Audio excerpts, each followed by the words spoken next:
Doctor Mohan cabinet की बैठक आज सीएम डॉक्टर मोहन यादव करेंगे बैठक की अध्यक्षता। प्रदेश हित में कई प्रस्तावों पर लगेगी मुहर।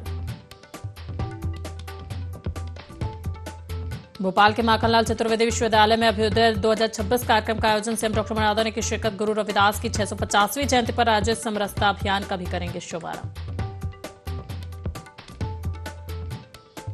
सीएम विष्णुदेव साय की मैराथन बैठक विभागीय समीक्षा करेंगे। सीएम मंत्रालय में दिन भर चलेगा बैठकों का दौर।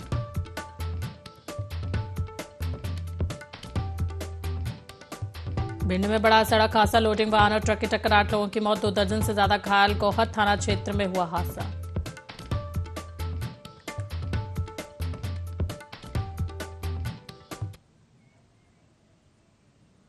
नमस्कार, आप देख रहे हैं ND24 में हूं आपके साथ जय वाजपेयी। रुक करते खबरों की ओर। खबर लखनऊ से, जहां भिंड सड़क हादसे में लखीमपुर के मजदूरों की मौत पर सीएम योगी ने दुख जताया। बता दें कि मुख्यमंत्री ने हादसे का संज्ञान लेकर अधिकारियों को निर्देश दिए, जहां मृतकों के शोक संतप्त परिजनों के प्रति व्यक्त की संवेदना और मृतकों के शव परिजनों तक पहुंचाने के निर्देश भी दिए। वहीं यूपी के अधिकारियों को मध्य प्रदेश सरकार से संवाद के निर्देश दिए गए, जहां घायलों के समुचित इलाज की व्यवस्था सुनिश्चित करने को कहा गया। बता दें कि सीएम योगी ने घायलों के जल्द स्वस्थ होने की कामना की और भिंड हादसे में लखीमपुर के मजदूरों की दुखद मौत से शोक की लहर जो है वो दौड़ गई।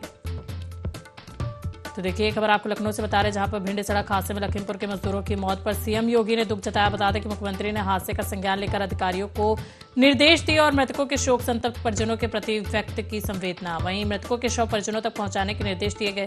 साथ ही यूपी के अधिकारियों को मध्य प्रदेश सरकार से संवाद के निर्देश दिए गए और घायलों के समुचित इलाज की व्यवस्था सुनिश्चित करने को कहा गया, जहां सीएम योगी ने घायलों के जल्द स्वस्थ होने की कामना की। बता दें कि भिंड हादसे में लखीमपुर के मजदूरों की दुखद मौत से शोक की लहर दौड़ गई।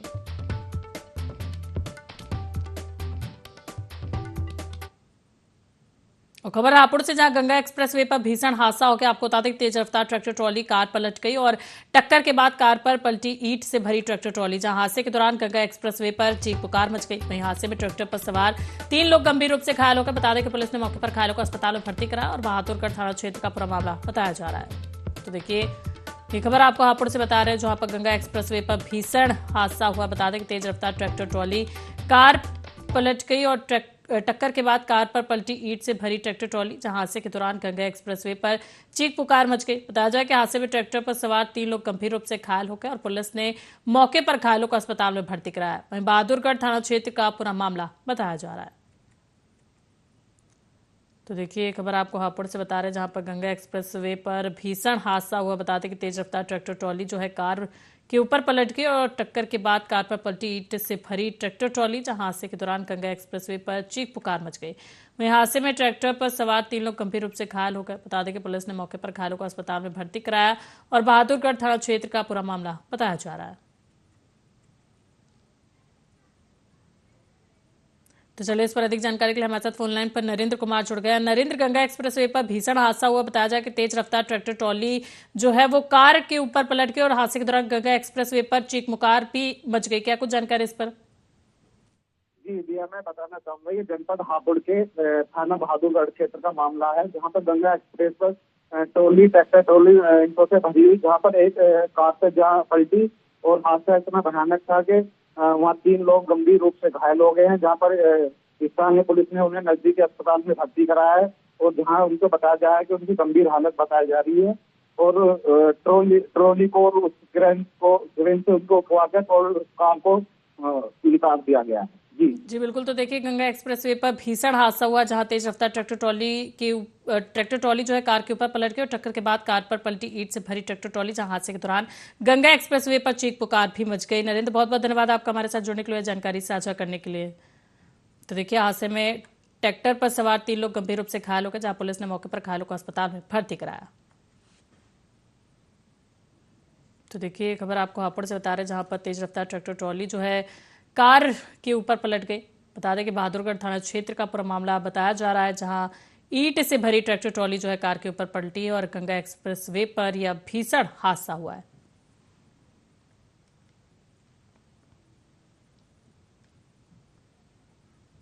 तो देखिए टक्कर के बाद कार पर ईंट से भरी ट्रैक्टर ट्रॉली जो है पलट गई।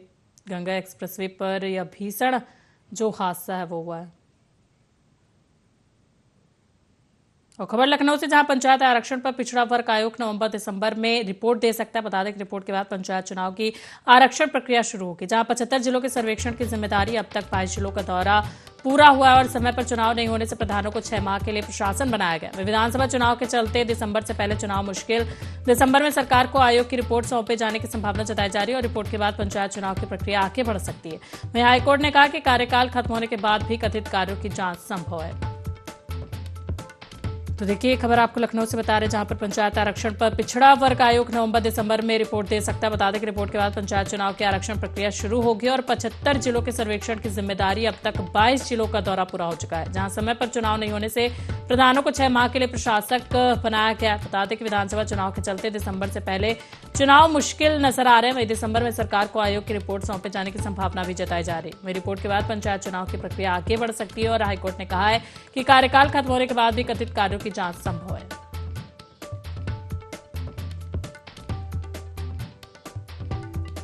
तो चलिए, इस पर अधिक जानकारी के लिए हमारे साथ फोन लाइन पर नदीम खान जुड़ गए हैं। नदीम, पंचायत आरक्षण पर पिछड़ा वर्ग आयोग नवंबर-दिसंबर में रिपोर्ट दे सकता है। बताया जाए कि रिपोर्ट के बाद पंचायत चुनाव की आरक्षण प्रक्रिया जो है वो शुरू होगी। क्या कुछ जानकारी इस पर? देखिए, बिल्कुल जो है आपको बता दें कि जिस तरह से विधानसभा चुनाव जब नजदीक आ चुका है तो उसके बाद लगातार अब सियासत जो है पूरी तरीके से गर्माती हुई नजर आ रही है। पंचायत आरक्षण संबंधित पिछड़ा वर्ग आयोग अपनी रिपोर्ट नवंबर-दिसंबर में सौंप सकता है। रिपोर्ट के बाद पंचायत चुनाव के आरक्षण प्रक्रिया आगे बढ़ेगी। पंचायत चुनाव 2026 अप्रैल में होने थे, लेकिन समय नहीं हो सके। प्रधानों का कार्यकाल मई में खत्म होने वाला है। और साथ ही साथ आपको बता दूं कि जिस तरह से करीबन 75 जिलों में 22 जिलों तक अभी तक भ्रम पूरा हो चुका है और साथ ही साथ विधानसभा चुनाव चलते पंचायत चुनाव दिसंबर से पहले कराना मुश्किल माना जा रहा है। जी बिल्कुल, तो देखिए, पंचायत आरक्षण पर पिछड़ा वर्ग आयोग नवंबर-दिसंबर में रिपोर्ट दे सकता है। बता दें कि रिपोर्ट के बाद पंचायत चुनाव की आरक्षण प्रक्रिया जो है वो शुरू होगी। नदीम, आप बने रहिए हमारे साथ।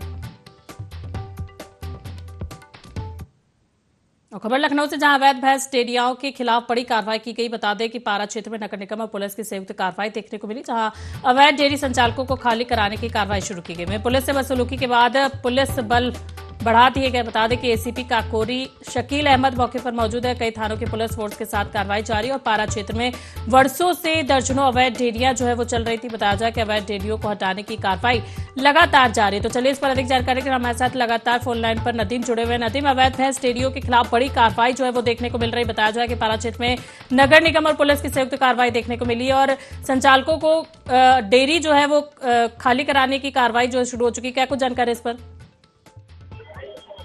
बिल्कुल जय, आपको बता दें कि अवैध भैंस डेयरियों संचालकों के खिलाफ बड़ी कार्रवाई जो है शुरू हो चुकी है। आपको बताते चले, पारा पुलिस के साथ जिस तरीके से पारा क्षेत्र में की गई थी पुलिस संचालक बल के साथ, अब नगर निगम की अवैध डेयरी संचालकों के खिलाफ खाली करवाने की कार्रवाई में पूरी तरीके से जुटती हुई नजर आ रही है।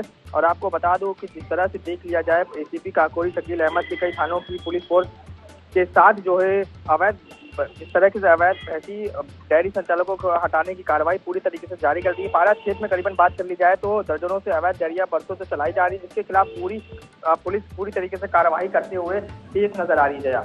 जी बिल्कुल, तो देखिए, पारा क्षेत्र में वर्षों से दर्जनों अवैध डेयरियां जो है वो चल रही है और उन्हें बंद कराने की अब कार्रवाई जो है वो शुरू हो चुकी है। नदीम, आप जुड़े रहे हमारे साथ।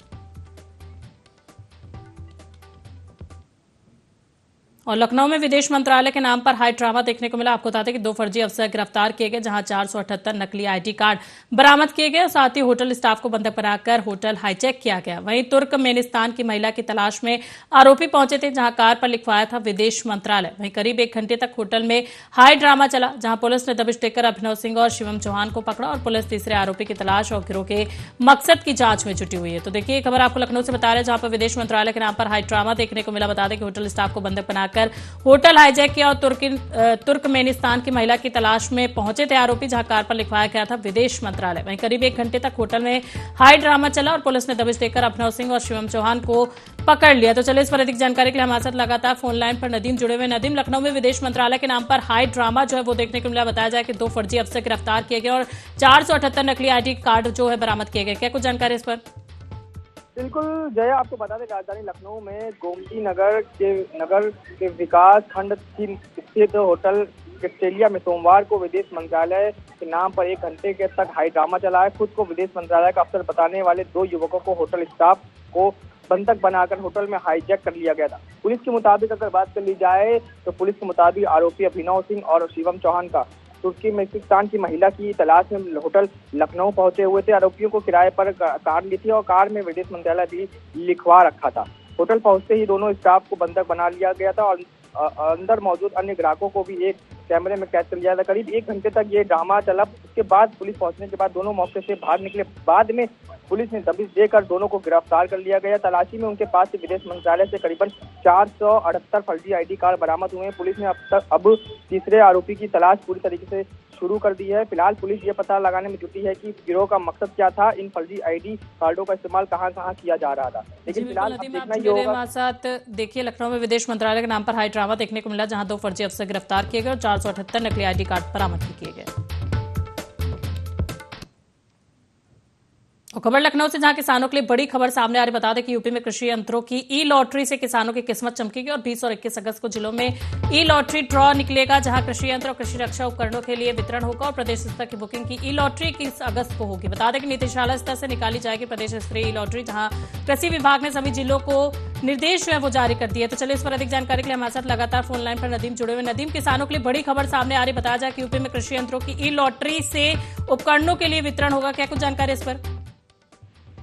बिल्कुल जया, आपको बता दें कि उत्तर प्रदेश की सरकार लगातार किसानों के हित में काम करती आ रही है, क्योंकि किसानों को किसी प्रकार की कोई समस्या ना हो, कोई परेशानी ना हो, जिसको देखते हुए लगातार योगी आदित्यनाथ की सरकार इस तरीके से कार्य करती हुई नजर आ रही है, जिसमें किसान जो है पूरी तरीके से खुश रहे। आपको बता दें, वर्तमान वित्तीय विषय में कई कृषि योजनाओं के तहत कृषि यंत्रों के कृषि रक्षा उपकरणों के वितरण में करीबन 20 व 21 अगस्त को जिले में ई-लॉटरी निकाली जाएगी। वहीं प्रदेश के स्तर पर जो हो रही बुकिंग की ई-लॉटरी निर्देश स्तर पर करीबन 21 अगस्त को होगी। इस संबंध में कृषि विभाग द्वारा सभी जिलों को उप कृषि निदेशकों को भी दिशा निर्देश जारी कर दिए। विभाग के अनुसार अगर बात कर ली जाए तो नेशनल मिशन ऑन मैकेनोलॉजी यदि योजनाओं के तहत किसानों को विभागीय पोर्टल में करीबन 16 जुलाई से 10 अगस्त तक की बुकिंग की गई थी। प्रमोशन के बाद अगर बात कर ली जाए, इंस्टीट्यूट मैनेजमेंट ऑफ फर्टिलाइजेशन सहित कई योजनाओं को लक्ष्य बराबर तहत बुकिंग की हुई, उन सभी किसानों को पूरी तरीके से 19 अगस्त को कंफर्म कर दी जाएगी। ई लॉटरी की आवश्यकता नहीं होगी।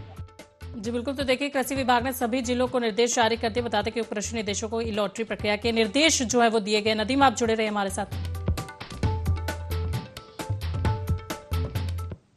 बढ़ता अगली खबर की खबर लखनऊ से, जहां बीजेपी का बड़ा सियासी संदेश देखने को मिल रहा है। आपको बता दें कि 2027 से पहले बीजेपी ने यूपी में मुस्लिम चेहरों पर फोकस बढ़ाया और राष्ट्रीय टीम में यूपी से 2 मुस्लिम चेहरों को जगह दी गई, जहां प्रोफेसर तारिक मंसूर लगातार दूसरी बार राष्ट्रीय उपाध्यक्ष बनाए गए और तारिक मंसूर के जरिए प्रबुद्ध मुस्लिम वर्ग तक पहुंच की कोशिश की जा रही है और कुंवर बासित अली को फिर बड़ी जिम्मेदारी सौंपी गई। बासित अली अल्पसंख्यक मोर्चे के राष्ट्रीय अध्यक्ष बनाए गए, जहां पसमानदा से लेकर प्रबुद्ध वर्ग तक बीजेपी की नजर जो है टिकी हुई। बता दें कि यूपी की सियासत में बीजेपी के नए प्रयोग का चुनावी संदेश जो है वो देखने को मिल रहा है। तो चलिए इस पर अधिक जानकारी के लिए हमारे साथ लगातार फोन लाइन पर नदीम जुड़े हुए। नदीम, बीजेपी का बड़ा सियासी संदेश जो है वो देखने को मिल रहा है। बताया जाए कि 2027 से पहले बीजेपी ने यूपी में मुस्लिम चेहरों पर फोकस बढ़ाया और राष्ट्रीय टीम में यूपी से 2 मुस्लिम चेहरों को जगह जो है वो दी गई, क्या कुछ जानकारी इस पर?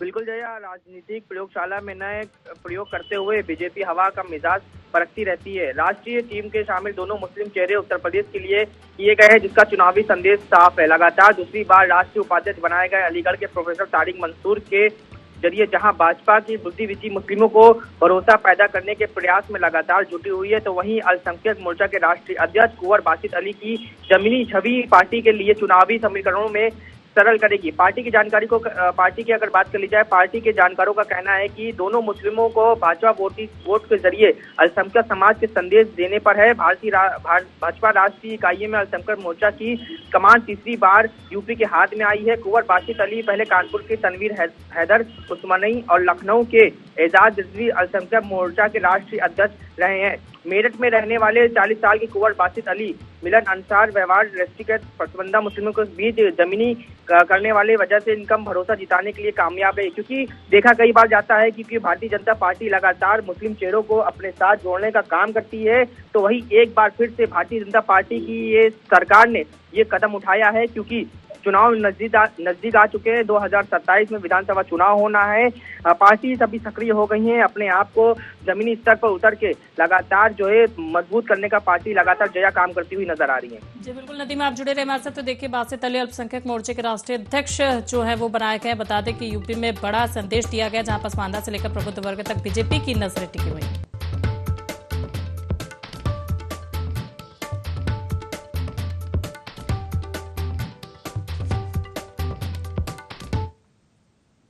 और खबर लखनऊ से, जहां बीकेटी में एमएस नगर योजना में 3.68 करोड़ हड़पने का आरोप लगाया गया। बता दें कि पूरब गांव जमीन मामले में एलडीए अमीन ने दर्ज कराई एफआईआर, जहां अमीन अजय बहादुर ने बीकेटी थाने में शिकायत भी दी। वहीं भीखालाल के खिलाफ धोखाधड़ी सहित गंभीर आरोप लगाया गया। बता दें कि 0.7375 हेक्टेयर जमीन के बदले 3.68 करोड़ रुपए जारी किए गए, जहां लंबित मुकदमों की जानकारी छिपाने का आरोप भी लगाया गया। वहीं कूटरचित दस्तावेजों से रजिस्ट्री कराने का भी आरोप लगाया गया। बता दें कि शिकायतकर्ताओं ने खतौनी के अनुसार मुआवजे और कार्रवाई की मांग भी की है। तो देखिए, ये खबर आपको लखनऊ से बता रहे, जहां पर बीकेटी में एमएस नगर योजना में 3.68 करोड़ हड़पने का आरोप जो है वो लगाया गया। और पूरब गांव जमीन मामले में एलडीए अमीन ने एफआईआर दर्ज कराई, जहां अमीन अजय बहादुर ने बीकेटी थाने में शिकायत भी दी है। बता दें कि भीखालाल के खिलाफ धोखाधड़ी सहित गंभीर आरोप लगाए गए।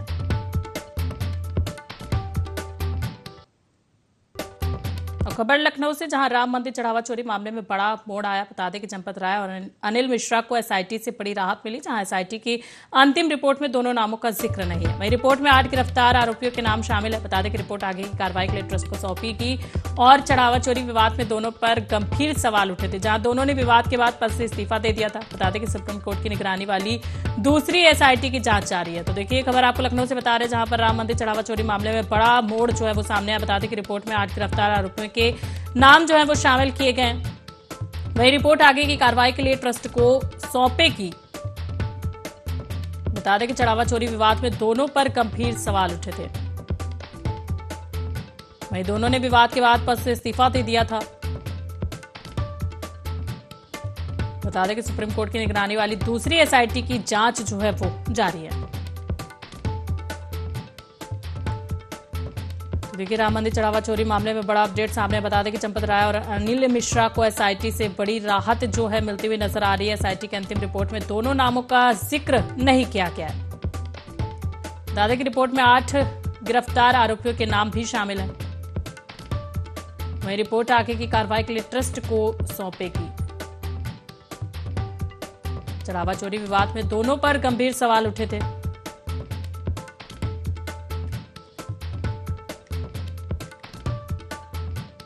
तो चलिए, इस पर अधिक जानकारी के लिए हमारे साथ फोन लाइन पर नदीम जुड़ गए। सुप्रीम कोर्ट की निगरानी वाली दूसरी एसआईटी की जांच जो है वो लगातार जारी। नदीम, बताया जाए कि राम मंदिर चढ़ावा चोरी मामले में एक बड़ा मोड़ जो है अब देखने को मिल रहा है, जहां पर चंपत राय और अनिल मिश्रा को एसआईटी से बड़ी राहत मिलती हुई नजर आई। क्या कुछ जानकारी इस पर?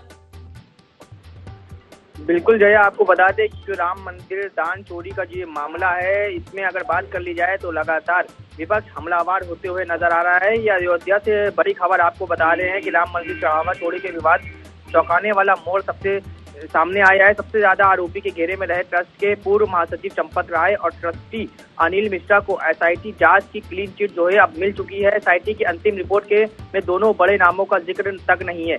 अगर बात कर ली जाए रिपोर्ट में अब आगे की कार्रवाई के लिए श्री राम जन्मभूमि तीर्थ स्थल के जो है सौंपी जाएगी। सूत्रों के मुताबिक अगर बात कर ली जाए तो सूत्रों के मुताबिक फाइनल रिपोर्ट में सिर्फ 8 लोगों के नाम है जो पहले ही गिरफ्तार हो चुके हैं। चोरी का ये मामला सामने आते ही सबसे ज्यादा जो मिश्रा पर उठी थी, जिसके बाद दोनों पद से इस्तीफा भी दे दिया था।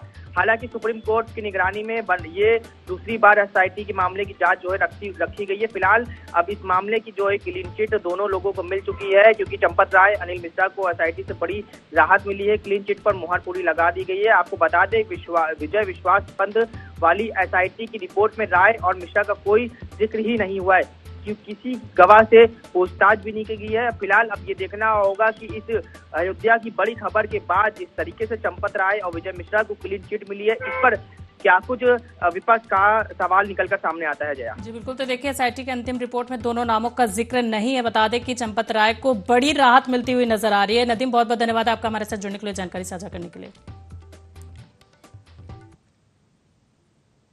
चलिए बढ़ते अगली खबर के, जहां मुख्यमंत्री डॉक्टर मोहन यादव आज संत शिरोमणि गुरु रविदास की 650वीं जयंती के अवसर पर भोपाल के रविंद्र भवन में राज्य स्तरीय कार्यक्रम में शामिल होंगे और इस मौके पर मुख्यमंत्री प्रदेशव्यापी श्री गुरु रविदास समरसता संकल्प अभियान और कलश यात्रा का शुभारंभ भी करेंगे। वहीं इस दौरान प्रदेश के विभिन्न जिलों के लिए पावन कलश रवाना किए जाएंगे, जहां अभियान का उद्देश्य संत रविदास के समता, भक्ति, सेवा, सामाजिक न्याय और मानवता के संदेश को जन जन तक पहुंचाना है। वहीं 20 अगस्त को सभी जिला मुख्यालयों पर कलश वंदन एवं सम्मान समारोह होंगे। इसके बाद 20 अगस्त से 10 सितंबर तक प्रदेश के प्रत्येक जिले में कलश रथ यात्रा निकाली जाएगी, जहां इस दौरान सामूहिक आरती, गुरुवाणी पाठ, भजन संध्या और समरसता संकल्प सहित विभिन्न कार्यक्रम भी होंगे। बता दें कि वहीं 5 अक्टूबर से 5 नवंबर के बीच श्री गुरु रविदास महाराज समरसता यात्रा भी आयोजित की जाएगी।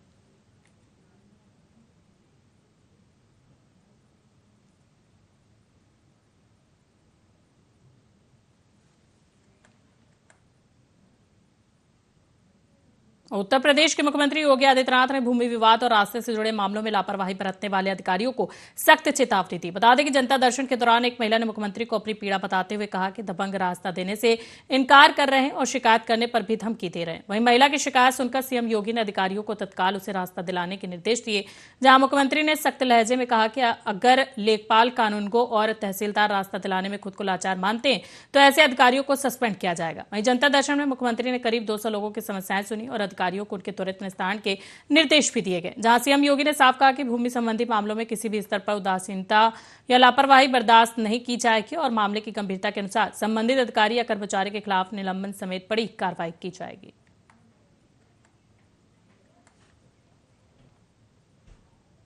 चलो बढ़ते अगली खबर की ओर, जहां रायबरेली शहर कोतवाली क्षेत्र के इंदिरा नगर आरडीए ब्लॉक में तंत्र विद्या को लेकर विवाद इतना बढ़ गया कि एक तांत्रिक ने मोहल्ले वासियों पर कथित तौर पर फायरिंग कर दी। वहीं इस दौरान एक गोली स्थानीय युवक को जा लगी, जिससे वह घायल हो गया और घटना के बाद घायल को तत्काल जिला अस्पताल पहुंचाया गया, जहां पुलिस बल तैनात किया गया और बताया जा रहा है कि मोहल्लेवासी तांत्रिक के टोना टोटका करने से परेशान थे और उन्होंने इसका विरोध भी किया था। वहीं विवाद के बाद आरोपी ने फायरिंग कर दी, जहां सूचना मिलते ही क्षेत्राधिकारी सदर आशीष निगम भी मौके पर पहुंचे। वहीं फिलहाल पुलिस पूरे मामले की जांच में जुटी है और आरोपी की तलाश की जा रही है।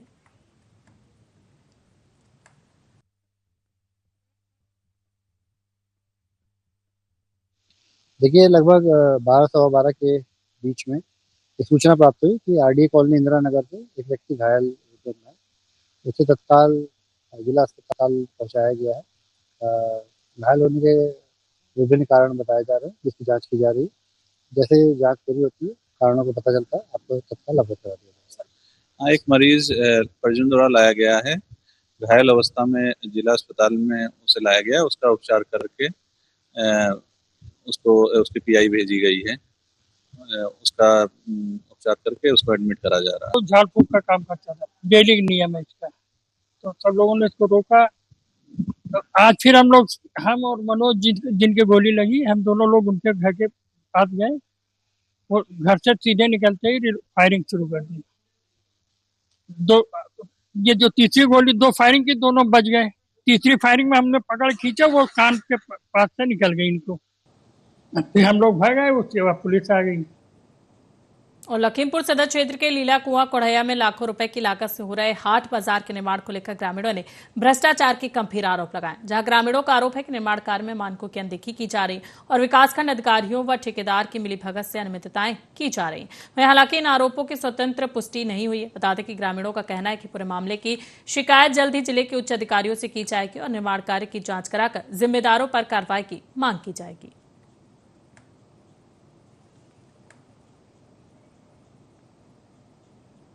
और बहराइच में घाघरा नदी के बढ़ते जलस्तर ने ग्रामीणों की चिंता बढ़ा दी, जहां नदी का जलस्तर खतरे के निशान से 39 सेंटीमीटर ऊपर पहुंच गया, जबकि बैराजों से करीब 3,65,363 क्यूसेक पानी छोड़े जाने के बाद निचले इलाकों में पानी भरने लगा है।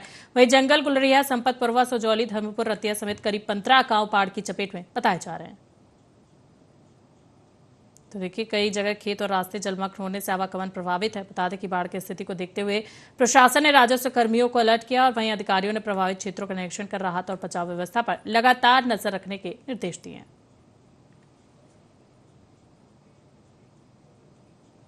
और फिलहाल के लिए खबरों में इतना ही। बने रहिए NT24 के साथ। नमस्कार।